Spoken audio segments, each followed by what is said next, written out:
अगर आपके पास कोई प्रॉपर्टी है जिसको आप अपने एजेंट के थ्रू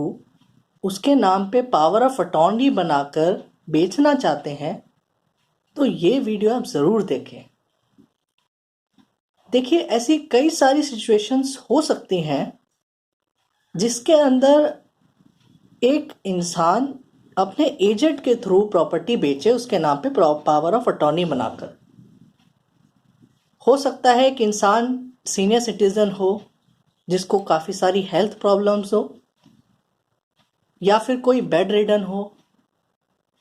या फिर जिस जगह पर प्रॉपर्टी है उस स्टेट में वो इंसान रहता ही ना हो, वो किसी और स्टेट में रहता हो। तो इन सारी सिचुएशंस में एक इंसान को अपने एजेंट के थ्रू पावर ऑफ अटॉर्नी के थ्रू प्रॉपर्टी को बेचना पड़ता है। एक ऑनरेबल सुप्रीम कोर्ट की जजमेंट जिसका नाम है Rajni Tandon versus Dulal Ranjan Ghosh Dastidar and another 2009 volume 14 SCC page 782। इस जजमेंट में ऑनरेबल सुप्रीम कोर्ट ने बहुत ही इम्पॉर्टेंट लीगल एस्पेक्ट को डिस्कस किया है। देखिए, जब एक प्रॉपर्टी पावर ऑफ अटॉर्नी के थ्रू बेची जाती है एजेंट के द्वारा, तो सेक्शन 32 क्लॉज C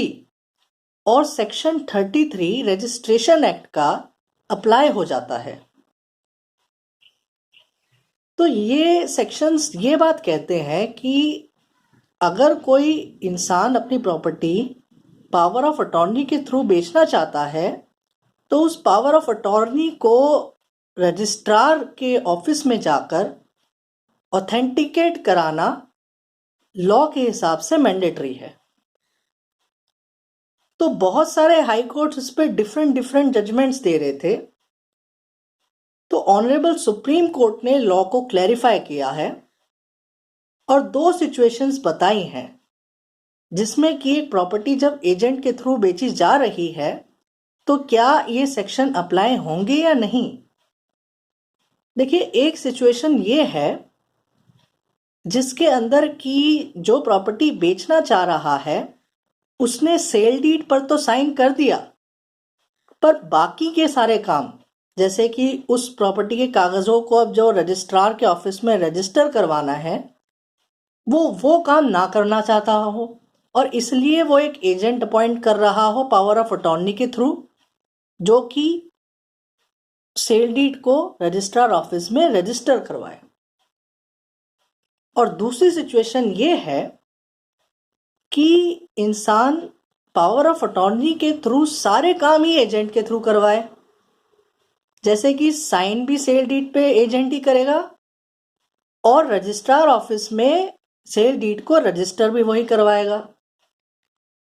तो ऑनरेबल सुप्रीम कोर्ट ने ये कहा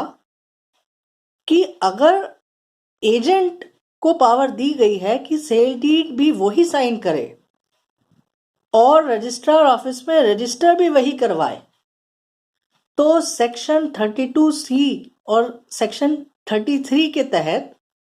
पावर ऑफ अटॉर्नी को जो मैंडेटरी ऑथेंटिकेट कराना होता है रजिस्ट्रार ऑफिस में, ये प्रोविजन उन पर नहीं लगेगा। लेकिन जो फर्स्ट सिचुएशन है जिसके अंदर जो इंसान प्रॉपर्टी जो बेच रहा है, जो ओनर है, सेल डीड पर तो वो साइन कर रहा है लेकिन रजिस्टर जो है रजिस्ट्रार ऑफिस में वो एजेंट के थ्रू करवाना चाह रहा हो, तो उस सिचुएशन में ये सेक्शंस लगेंगे और उस पावर ऑफ अटॉर्नी को सब रजिस्ट्रार ऑफिस में ऑथेंटिकेट कराना पड़ेगा, वरना वो sale deed null and void है। Thank you.